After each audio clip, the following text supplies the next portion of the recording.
Do not hang up, Mom. Tell me whether the red light on his camera is still on. Evelyn Carter sat on the edge of a concrete curb beside her silver sedan, one hand resting against the door for balance while a small prescription bottle lay several feet away on the pavement. Her breathing was controlled, but not easy. At 72, the retired Army nurse knew the difference between fear and a medical warning, and she refused to confuse either one with weakness. Officer Wade Mercer stood near the front of the car in a dark patrol uniform, his jaw tight, his right hand hovering near the body camera clipped to his chest. The red light was gone. Evelyn looked directly at it. No, she told her son through the speaker on her telephone. The light is off. For 1 second, the parking lot outside the Oak Ridge Pharmacy became completely still. Shopping carts rattled in the wind. A delivery truck idled behind the building. Officer Colin Hayes stood several yards away holding a sealed medication bag with another patient's name printed across the label. Near the pharmacy entrance, Tasha Green watched with both hands pressed together, her expression caught between concern and disbelief. Mercer pointed toward Evelyn's telephone. End the call. Evelyn did not move. Her son's voice remained calm. Officer, that call is now preserving the exact minute your camera stopped recording. Mercer stepped closer. Whoever you are, stay out of this. I am her son. Then tell her to cooperate. Evelyn lifted her chin. I have cooperated. She spoke slowly so every witness could hear. I returned medication that did not belong to me. I showed my receipt. I identified the prescription in my own name. I told you where my heart medicine was before I moved my hand. Mercer looked toward the pharmacy doors, where Graham Pike, the store manager, stood behind the glass pretending to review paperwork. You created a disturbance after being questioned. I asked you to look at the security camera. You kept arguing. I kept answering. Hayes shifted his weight. His own body camera continued blinking red. He looked at Mercer's chest, then at Evelyn. Wade, she did tell us she was reaching for medication. Mercer turned sharply. I heard what she said. Then why is your camera off? Hayes asked. The question changed the air. Mercer's expression hardened. Technical issue. Evelyn's son spoke again through the telephone. Mom, tell me the patrol car number. She looked past Mercer toward the black and white cruiser parked near the loading zone. 1427. Good. Tell me the name on the medication bag Officer Hayes is holding. Hayes glanced down. It belongs to another customer, Evelyn said. The pharmacy gave it to me by mistake. I brought it back. Are paramedics on the way? Her son asked. Not yet. Mercer reached toward the telephone, stopping short of touching it. This conversation is interfering with an active investigation. Evelyn held the device closer to her chest. There is no active investigation if every fact points in one direction and you refuse to look. Tasha stepped outside. She is telling the truth, she said. I placed the wrong bag with her order. She came back within 30 seconds. Graham opened the door behind her. Tasha, go inside. No, she said, surprising even herself. She did nothing wrong. Mercer looked from Tasha to Hayes, then toward the small crowd beginning to gather near the storefront. Several telephones were now recording. Evelyn's son asked one more question. Mom, are you in immediate danger? She listened to her own breathing before answering. Not if they let the paramedics examine me and preserve the video. Mercer's voice lowered. Tell your son this is under control. Evelyn looked at the dark body camera on his chest. It was under control before you turned that off. In the distance, a siren approached without urgency. Hayes had quietly used his radio to request medical assistance and a supervisor. Mercer noticed too late. Evelyn's son remained on the line. Stay where you are, Mom. I am nearby. Mercer gave a short, dismissive laugh. Your son cannot change what happened here. Evelyn looked at the fallen prescription bottle, then at the camera that no longer recorded. No, she said, but he knows how to make sure what happened does not disappear. 1 hour earlier, Evelyn Carter stood in the small kitchen of her Oak Ridge home, fastening the buttons of a soft blue cardigan while morning light fell across the photograph beside the telephone. In the picture, her son Marcus wore a plain dark shirt and stood beside her at a family cookout, smiling without any uniform, insignia, or clue about the unit in which he served. Evelyn preferred that photograph. It showed the son she had raised, not the soldier other people expected to meet. At 72, she still lived independently, still drove herself to appointments, and still corrected anyone who treated age as permission to speak over her. She had spent 28 years as an Army nurse, caring for young service members who often hid pain because they believed endurance required silence. Evelyn had taught them the opposite. Clear information saved lives. Pride did not. Before leaving the kitchen, she opened her purse and checked the front pocket. Wallet, reading glasses, house keys, a small bottle containing 2 doses of her heart medication. She checked the label twice, then placed it where she could reach it easily. Her telephone rang before she closed the purse. Marcus's name appeared on the screen. "You remembered your medication?" he asked without greeting. Evelyn smiled. "Good morning to you too." "That was my good morning." "Then your manners have declined." He laughed softly. Somewhere behind him, she heard a heavy door close and a distant voice giving instructions. Marcus had told her only that he was attending training at a military facility outside the city. He never discussed details over the telephone, and Evelyn never asked him to. "I am picking up the refill today," she said. "The pharmacy sent a message yesterday. Take the backup dose with you. It is already in my purse." Front pocket. "Yes, Sergeant Carter." The line went quiet for half a second. "Mom." "What?" "You know I hate it when you call me that." "Then stop issuing orders before breakfast." His voice softened. "I worry because you live alone." Evelyn picked up her car keys. "I live independently." "That is not the same thing." "I know." "Do you?" "Most days." She looked at the photograph. Marcus had been 12 when his father died. Evelyn had worked long shifts, completed night classes, and raised him without teaching him that strength meant never needing help. She taught him to stay calm when others became loud, to observe before acting, and to never use authority as a substitute for character. "Are you still coming Sunday?" she asked. "I promised to fix the kitchen faucet." "You promised 3 Sundays ago." "This time I mean it." "That is what you said 3 Sundays ago." He laughed again. "I will be there." Evelyn checked the clock. "I need to leave. I am buying soup ingredients after the pharmacy. Call me if you feel tired." "Marcus, I drove ambulances through winter storms before you learned to tie your shoes." "That does not answer the question." "I will call if I need you. That is all I am asking." Evelyn ended the call, slipped the telephone into her purse, and paused beside the photograph. She remembered the first lesson she had taught Marcus about responsibility. Authority did not make someone right. It only made the consequences of being wrong more serious. 20 minutes later, she parked outside Oak Ridge Pharmacy and walked inside beneath the automatic doors. Tasha Green greeted her from behind the counter. "Mrs. Carter, your refill is ready." Evelyn handed over her identification and waited while Tasha retrieved a white paper bag from the shelf. A second bag had been placed beside it by mistake. The pharmacy was busy, the telephone was ringing, and Graham Pike stood near the consultation window complaining about an inspection report. Tasha scanned the first package, then accidentally placed both bags inside Evelyn's shopping sack. Evelyn paid, thanked her, and walked toward the exit. Outside, she checked the labels before reaching her car. The first carried her name. The second belonged to a man she had never met. Evelyn turned immediately and headed back toward the entrance. Through the window, Graham saw her holding both bags. He did not see her read the label. He did not hear Tasha say she had made an error. He saw only an elderly black woman carrying medication that was not hers, and before Evelyn reached the door, he had already decided what story he wanted the police to believe. Graham Pike stepped away from the consultation window before Evelyn reached the pharmacy doors. He had been managing Oak Ridge Pharmacy for 11 years, and that morning he was already worried about a recent internal review that had identified several labeling and inventory errors. Another documented mistake could threaten his position. When he saw Evelyn carrying 2 medication bags, he did not ask Tasha Green what had happened. He did not check the register. He did not review the camera above the counter. He chose the explanation that protected him fastest. "Call the police," he told the cashier. Tasha looked up. "Why?" "She has medication that does not belong to her."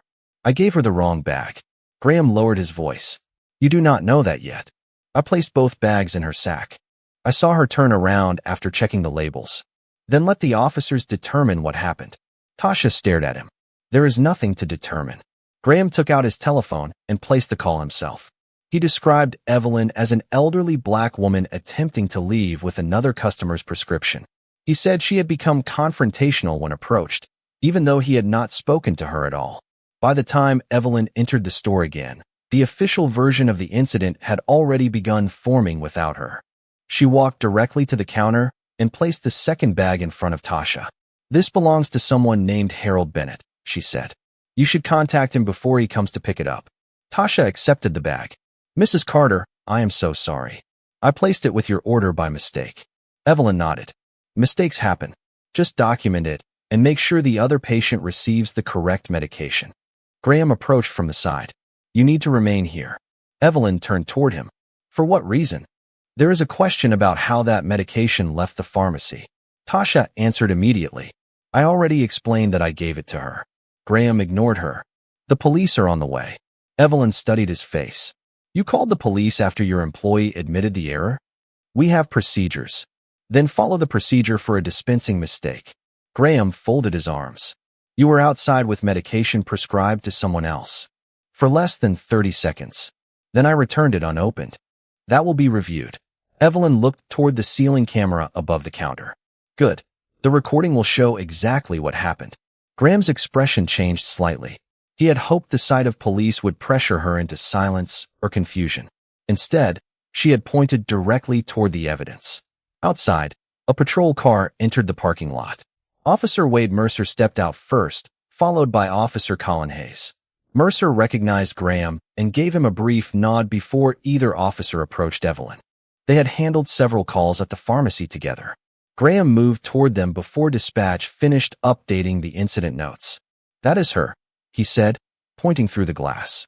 "She tried to leave with another person's prescription." Mercer looked at Evelyn before asking a single question. "Did she threaten anyone?" She became argumentative. Tasha came outside behind Graham. "That is not true. She brought the bag back." Mercer raised one hand. "We will speak to everyone separately." Evelyn stepped through the automatic doors carrying only her purse and her own sealed prescription. Hayes activated his body camera. Mercer's camera was already blinking red. "Place the bag on the hood of the patrol car," Mercer ordered. Evelyn did so carefully.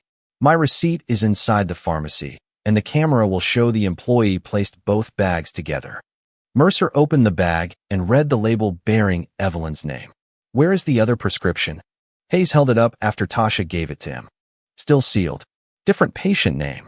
"She returned it," Tasha repeated. Mercer looked at Graham. "You said she was leaving with it." Graham answered, "She was outside." Evelyn kept her voice calm. "I read the label outside, recognized the mistake, and returned immediately." Mercer turned toward her. "Do not interrupt.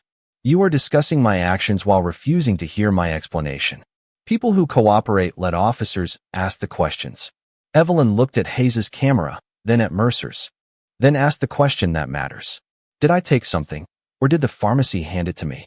Hayes glanced at Tasha. "She says the pharmacy handed it to her." Mercer's jaw tightened.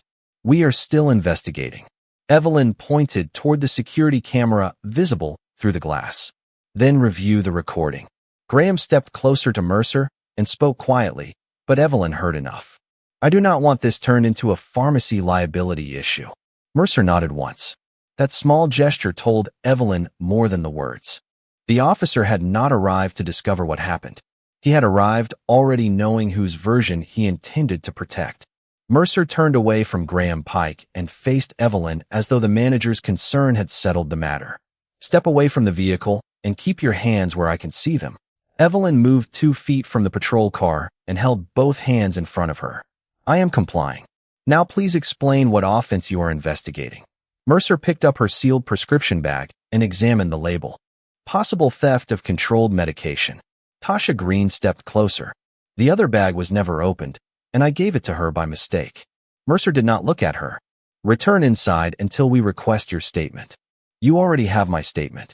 Inside, Tasha remained near the pharmacy entrance, unwilling to disappear from an incident created by her own error and her manager's lie. Hayes held the second prescription bag beneath the parking lot light. The seal was intact. The patient name was visible. Nothing suggested Evelyn had attempted to conceal it. "Wade," he said, "the bag is unopened." Mercer looked toward Graham. "How far did she get?" "Outside the building." "She walked less than 20 feet, Tasha said. Then she read the label and turned around. Evelyn pointed through the glass toward the camera above the counter. "The recording will show the exact timeline. There is no reason to guess." Mercer folded his arms. "We do not stop an investigation because a suspect demands access to private security footage." I did not demand access, Evelyn replied. I asked you to review it. Hayes looked through the window. The camera covered the register, the counter, and the automatic doors. One recording could answer every question in less than a minute. We should watch it, he said. Mercer gave him a warning glance. We will decide what is necessary. Evelyn studied the two officers. Hayes was looking at evidence. Mercer was looking for obedience. The pharmacy employee admitted the mistake, she said. The second prescription is sealed. I returned it immediately. What fact supports keeping me here? Mercer stepped closer. The manager reported that you caused a disturbance. Evelyn turned toward Graham. Describe the disturbance. Graham shifted beside the door. You challenged store procedure. I asked you to document a dispensing error. You raised concerns in front of customers.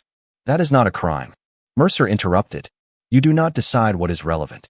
Neither does he, Evelyn said, nodding toward Graham. Evidence does.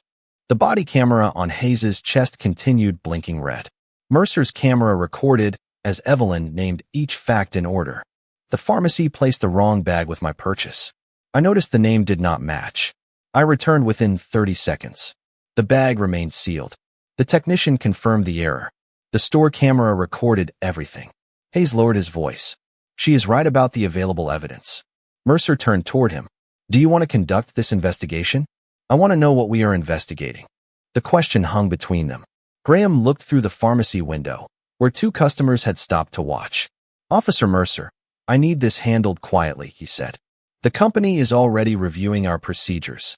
Evelyn heard the fear beneath his words. He was not afraid that she had stolen medication.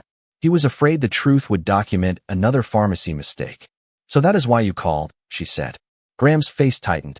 I called because medication left the building. Medication your employee handed to me. Mercer raised one hand. Enough. Evelyn's breathing had begun to feel shallow, but her voice remained steady. My heart medication is in the front pocket of my purse. I need to take it on schedule. Mercer looked at the purse resting near the sedan. Do not reach for anything. I am telling you before I move. The bottle is in the front pocket. Hayes glanced at his watch. We can retrieve it for her. Mercer shook his head. Not until this interview is complete. Evelyn looked directly into his body camera. Please record that I informed you of a medical need and identified the exact location of the medication. The red light blinked against his chest. Tasha took out her telephone and began recording from the entrance. A customer beside her did the same. Mercer noticed the witnesses, then looked toward the camera mounted above the pharmacy counter. Every available record pointed in one direction. Evelyn had corrected someone else's mistake. Yet Mercer still spoke as though her calm questions were the only problem in the parking lot. People who cooperate do not lecture officers, he said. Evelyn held his gaze. People with evidence should not have to beg officers to examine it. Evelyn kept both hands visible as Officer Wade Mercer stood between her and the purse containing her medication. I am going to move my right hand slowly toward the front pocket, she said. The bottle is labeled with my name. Mercer's expression hardened. Do not reach for anything. Then retrieve it for me. You can wait until we finish. Hayes looked from Evelyn to the purse. Wade, she has explained the medical need. I can get the bottle. Mercer did not answer him. Evelyn took one measured breath, but it stopped halfway. Years of Army nursing had taught her to recognize the warning signs before panic could imitate them. Pressure beneath the breastbone. A light tremor in the fingers. The sense that the air had become thinner than it was a moment earlier. My symptoms are increasing, she said. I need the medication now. Tasha Green moved closer from the pharmacy entrance. Her prescription profile confirms a heart condition. Graham Pike reached for the door. Tasha, inside. No, she said. This has gone too far. Mercer raised his voice. Everyone stay back. Evelyn looked at the purse lying beside the sedan, less than 3 feet away. I have informed you of the condition, the location of the medicine, and the movement I intend to make. She slowly extended her right hand. Mercer caught her forearm and turned her away from the purse. The movement was abrupt enough to disrupt her balance, but Evelyn did not fall. She leaned against the side of the sedan, closed her eyes for 1 second, and lowered herself carefully toward the curb. Her purse tipped open. The small prescription bottle rolled across the pavement and stopped near Hayes's boot. The sound was quiet, plastic against concrete. Yet every witness heard it. Hayes picked up the bottle and read the label. It is hers. Mercer kept one hand raised toward Evelyn. Stay seated. I am seated because you prevented me from reaching medication after I described a medical emergency. Tasha's telephone recorded from the entrance. A customer beside her moved closer, keeping several yards of distance while filming. Hayes held the bottle where his body camera could see the name, dosage, and pharmacy label. Wade, we need medical assistance. She is exaggerating. Evelyn opened her eyes. I spent 28 years assessing people who said those exact words about their own symptoms. You do not have the training to dismiss mine. Hayes reached for his radio. Mercer stepped between him and the patrol car. We are not turning this into a medical event because she refuses to cooperate. It became a medical event when she told us it was one, Hayes said. Mercer looked toward the gathering witnesses, then toward the pharmacy camera visible through the glass.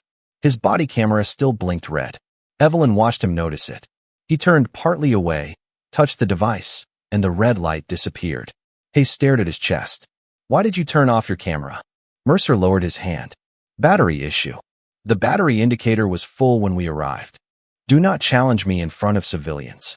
Then turn it back on. Mercer did not. Evelyn looked at Tasha's telephone, then at the customer recording beside her. State the time, she said. Tasha checked her screen. 5:42 in the evening. Evelyn nodded. Officer Mercer's camera stopped recording at approximately 5:42, after I reported chest pressure and after my medication fell from my purse. Mercer pointed toward her. Stop narrating the scene. The scene is already being recorded. Hayes used his radio before Mercer could interrupt again. Dispatch, send medical assistance and a field supervisor to Oak Ridge Pharmacy. Elderly female reporting cardiac symptoms. One officer body camera inactive during detention. Mercer turned sharply. Cancel that request. Hayes kept the microphone in his hand. I will not. The answer changed something between them. Graham stepped backward into the pharmacy. Tasha remained outside. Evelyn sat beside the sedan, breathing carefully, while Hayes placed the medication bottle on the hood within view of his active camera. Mrs. Carter, he said, is there someone you want us to contact? She reached for her telephone with her left hand. My son. Mercer gave a dismissive laugh. Your son is not going to change department procedure. Evelyn found Marcus's number and pressed call. No, she said quietly. But he will know exactly which procedure you just stopped following. Do not hang up, Mom. Tell me whether the red light on his camera is still on. Marcus Carter's voice came through the speaker with a calm that made every person in the parking lot listen. Evelyn looked at Officer Wade Mercer's chest. No, the light is off. Marcus did not raise his voice. What time did it stop? Tasha Green answered from near the pharmacy entrance. Approximately 5:42 in the evening. Thank you. Mom, stay seated. Are you having chest pressure, shortness of breath, dizziness, or pain moving into your arm? Evelyn closed her eyes long enough to evaluate herself the way she had evaluated thousands of patients during her years as an Army nurse. Chest pressure. Mild shortness of breath. No dizziness. No pain in my arm. Where is your medication? Officer Hayes has the bottle. It has my name on it. Colin Hayes held the prescription bottle in front of his active body camera. The label matches Mrs. Carter. Medical assistance has been requested. Marcus continued without hesitation. What is the patrol car number? Evelyn read it from the vehicle near the loading zone. 1427. Names of both officers? Officer Mercer and Officer Hayes. Witnesses. The pharmacy technician, the manager, and at least 2 customers. Tasha moved closer. I am the technician. I saw her return the medication we gave her by mistake. Marcus paused for half a second, recording each fact in order. He was not asking who had embarrassed his mother. He was building a timeline. Has a field supervisor been requested? Hayes answered. Yes. I requested medical assistance and a supervisor. Mercer stepped toward Evelyn. End the call. This conversation is interfering with an active detention. Marcus replied before Evelyn could. Officer, the call is documenting a medical emergency, the time your body camera stopped, and the names of available witnesses. Mercer looked at the telephone. Are you law enforcement? No. Then you do not understand the situation. Marcus's tone remained unchanged. I am the son of the woman you refused to listen to. That is enough for me to ask whether she is receiving medical care. Mercer gave a short laugh. Your mother created this problem by refusing simple instructions. Evelyn opened her eyes. I followed every instruction until you denied access to prescribed medication after I described the movement I intended to make. Hayes looked toward Mercer. She did announce the movement. Marcus heard him. Officer Hayes, please keep your camera active and preserve the recording from the beginning of the contact. Mercer turned sharply. He does not take orders from you. That was a request to preserve evidence, not an order. Marcus's restraint seemed to irritate Mercer more than anger would have. Where are you right now? Mercer asked. Nearby. Do not come to this scene and attempt to interfere. I will not interfere with medical personnel, your supervisor, or any lawful investigation. Marcus paused. But I will come to my mother. A distant siren grew louder, steady, and controlled. Evelyn watched the pharmacy doors slide open behind Graham Pike. He had returned to the counter, where he appeared to be reaching toward the computer controlling the store camera system. Tasha saw him too. Mr. Pike, do not touch the security recordings, she called. Graham stopped. Hayes immediately used his radio. Dispatch. Note that pharmacy surveillance may be relevant evidence. Request preservation through the responding supervisor. Mercer looked from Hayes to Tasha, then to the telephone's recording from several directions. The scene he had tried to control was becoming a record he could no longer shape alone. Marcus spoke again. Mom, tell me exactly what happened before you sat down. Evelyn answered in the same measured voice she had used throughout her nursing career. I identified my medical condition. I told Officer Mercer the medication was in the front pocket of my purse. I described the movement before making it. He stopped my arm. I lost my balance, and I lowered myself to the curb. The bottle rolled out. Officer Hayes confirmed it belonged to me. Then Officer Mercer turned off his body camera. Mercer stepped closer. That is not an accurate description. Evelyn looked at Hayes. Is any part inaccurate? Hayes hesitated, then shook his head. No. The approaching ambulance turned into the parking lot, followed by a dark supervisor vehicle. Marcus's voice remained on the speaker. Stay with me, Mom. Let the paramedics examine you. Evelyn looked at the inactive camera on Mercer's chest. I am staying on the line. Marcus answered quietly. Good. Because truth should not disappear simply because someone turned off a light. The ambulance stopped beside the loading zone, and two paramedics stepped into the parking lot carrying a medical bag and a portable monitor. Lieutenant Sarah Bennett arrived seconds later in the dark supervisor vehicle and took in the scene before asking a single question. Evelyn Carter remained seated beside her sedan, telephone still connected to Marcus, while Officer Colin Hayes stood nearby with the labeled prescription bottle visible in front of his active body camera. Officer Wade Mercer stayed several feet away, his own camera dark against his uniform. Medical care first, Bennett said. She directed Mercer to step back and asked Hayes to preserve his recording without reviewing or altering it. One paramedic knelt beside Evelyn and introduced herself as Amanda Lewis. Mrs. Carter, I am going to check your heart rate and blood pressure. Is that all right? Evelyn nodded. Yes. My heart medication is in Officer Hayes's hand. Hayes passed the bottle directly to Amanda, who verified the name, dosage, and instructions before asking Evelyn several medical questions. Marcus listened through the speaker without interrupting. Bennett turned toward Mercer. Why is your body camera inactive? Battery failure. Hayes answered quietly. The battery showed a full charge when we arrived. Mercer looked at him. You are mistaken. I saw the indicator. Bennett held up one hand. No one debates the recording here. Officer Mercer, do not touch the camera. Equipment technicians will examine it. Graham Pike stood inside the pharmacy near the counter, watching through the glass. Tasha Green remained outside with her telephone lowered but still recording. Bennett asked her to preserve the original video and provide a statement after Evelyn received care. Then the paramedic looked toward the telephone. Mrs. Carter, is your son still on the line? Yes. Sir, I need to ask your mother questions without interruption. Marcus replied immediately. Understood. I will remain silent unless she asks for me. Mercer gave a dismissive glance toward the speaker. He has been directing this entire scene. Bennett looked at Evelyn. Has your son issued any commands to an officer? No. He asked questions about my health, the cameras, and the witnesses. Hayes confirmed it. That is accurate. The paramedic placed the monitor leads and watched the screen. Her heart rhythm is stable, but her blood pressure is elevated. We need to continue evaluating her. Evelyn closed her eyes and breathed slowly. Through the telephone, Marcus said nothing. His silence carried more control than Mercer's repeated attempts to explain himself. A gray civilian sport utility vehicle entered the parking lot and stopped near the ambulance. A tall black man in jeans, a dark shirt, and a plain field jacket stepped out. No military vehicle followed him. No armed team appeared. He carried only a wallet and the expression of a son who had spent the drive imagining his mother alone on the pavement. Marcus approached until Amanda raised one hand. "Please give us space." He stopped immediately. "Yes, ma'am." Evelyn opened her eyes. "Marcus." He looked at her face, then at the monitor, then at the medication bottle. "I am here." He did not move closer until Amanda allowed it. Bennett watched the discipline in the way he held himself. "Sir, I need your full name and identification for the incident record." Marcus took out his wallet and handed her his driver's license, followed by his military identification. Bennett read it, looked up, and read it again. "Master Sergeant Marcus Carter?" "Yes." Her eyes paused on the unit information. She lowered her voice. "You are assigned to a special mission unit." Mercer heard her. "What special mission unit?" Bennett did not answer him.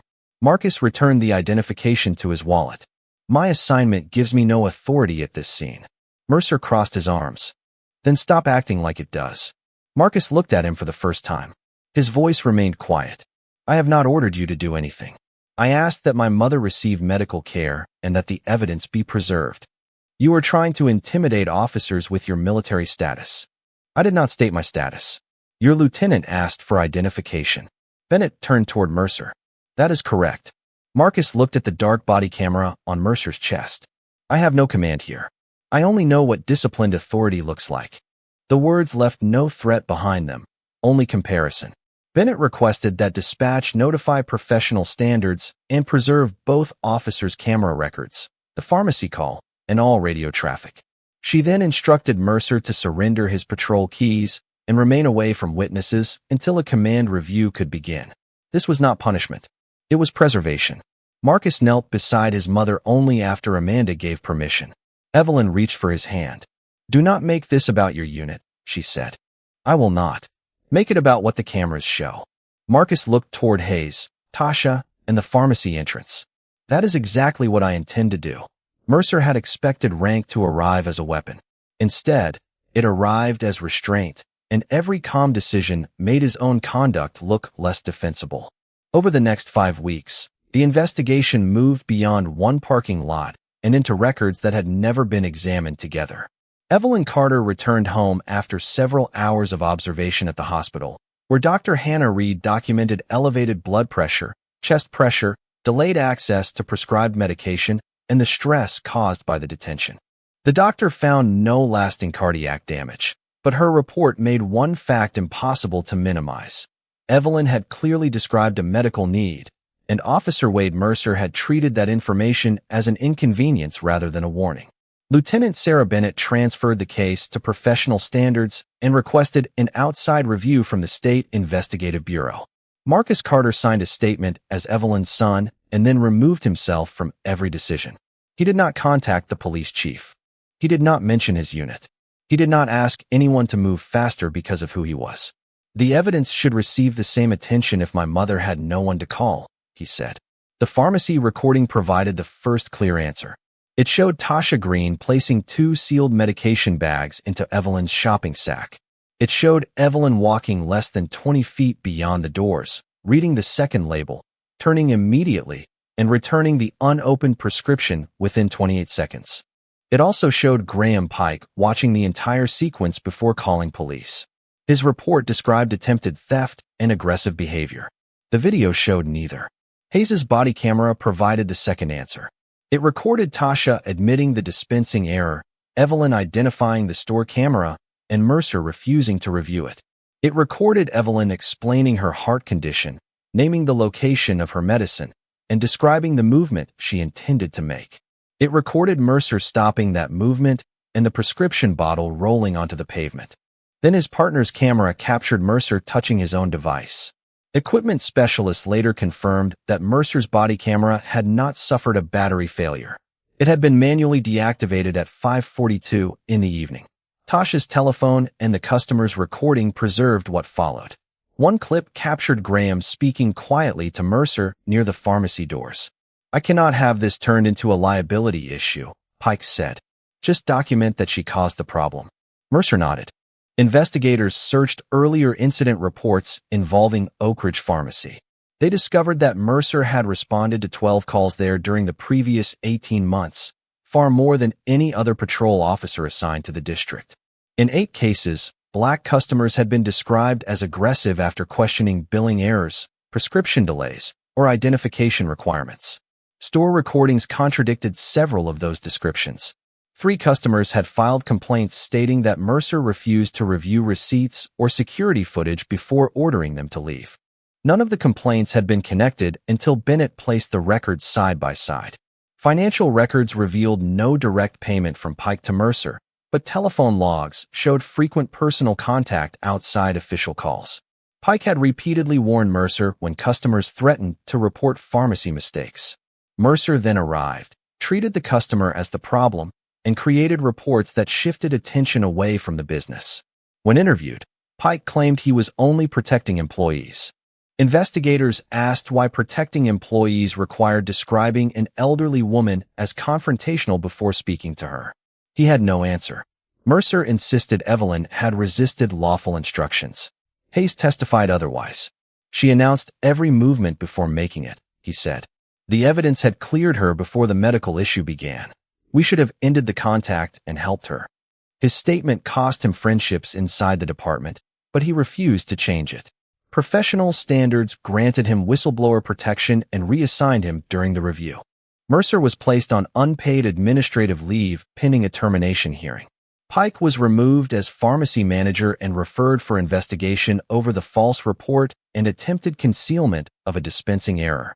The pharmacy issued written notices to customers whose prior complaints had been dismissed. Evelyn read none of the confidential personnel records, but she attended one public meeting after several older residents asked her to speak. She stood beside Marcus without letting him wear his uniform. My son came because he loves me, she said. The truth remained because people chose to preserve it. Then she looked toward Hayes and Tasha. A camera matters only when someone refuses to let the record disappear. A witness matters only when someone decides that loyalty to another person cannot be greater than loyalty to what happened. Mercer believed turning off one light would return control to him. Instead, every other record illuminated the moment he had tried to erase. 6 months later, Evelyn Carter returned to Oak Ridge Pharmacy beneath a clear autumn sky. The sign above the entrance had not changed, but almost everything behind the glass had. Graham Pike no longer managed the store. A new supervisor stood near the consultation window, reviewing medication labels with 2 technicians before any bag reached a customer. A written verification process required employees to confirm the patient name twice, document dispensing mistakes immediately, and explain errors without shifting blame onto the person affected. Evelyn stepped through the automatic doors wearing the same soft blue cardigan she had worn on the day everything began. Tasha Green looked up from the counter and smiled. Mrs. Carter, your refill is ready, and I checked it 3 times. Evelyn smiled back. Twice would have been enough, but I appreciate the 3rd.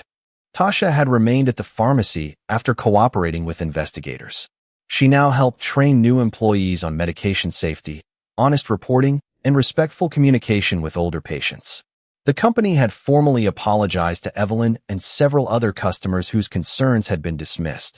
It had also created an independent reporting line for employees who were pressured to hide mistakes. Across town, the police review board had completed its work. Wade Mercer was removed from the department after investigators concluded that he used unnecessary force, ignored available evidence, provided misleading information in his report, delayed access to medication, and deliberately turned off his body camera during a critical moment. His appeal was denied. The board made clear that he was not dismissed because Evelyn's son served in a special military unit.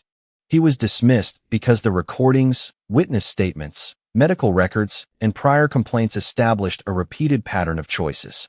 Graham faced legal and professional consequences for making a false report and attempting to conceal a dispensing error. Colin Hayes remained with the department after cooperating fully with the investigation. He completed additional training in medical response, evidence preservation, and intervention when another officer crossed a professional boundary. At the first class he later helped teach, Hayes placed a prescription bottle on a table and told the recruits, "The most important evidence in that parking lot was not hidden. We simply had to decide whether we were willing to see it." Marcus Carter returned to his unit shortly after the investigation began. He never spoke publicly about his assignment, and Evelyn never used it to define what happened. On the morning before he left, he repaired the kitchen faucet he had promised to fix and stayed for breakfast. "You know I would have come no matter what uniform I wore," he told her. Evelyn poured coffee into his cup. "That is why I called you as my son." "Were you afraid?"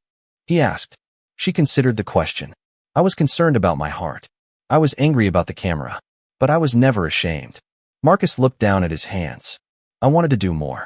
You did what disciplined people do. You protected the truth without making yourself the center of it." Later that month, Evelyn spoke at a community meeting attended by pharmacy staff, police officers, older residents, and local business owners. She stood without notes. "Do not remember this as the day a soldier came for his mother," she said. "Remember it as the day a technician told the truth, a younger officer preserved his camera, witnesses kept recording, and a system was forced to examine what it had ignored." She paused before continuing. "An elderly woman should not need an important son to make her medical needs believable. A black customer should not become a suspect because a business is afraid to admit a mistake. Authority is measured by what it protects when no powerful person is watching." Weeks later, Evelyn left the pharmacy with one correctly labeled bag in her hand. She walked to her silver sedan, placed the prescription safely inside her purse, and checked the label before starting the engine. The parking lot was quiet. No patrol lights flashed across the pavement. No officer stood between her and her medication. Mercer had believed that turning off the camera would erase the moment. He forgot that truth had already made the call.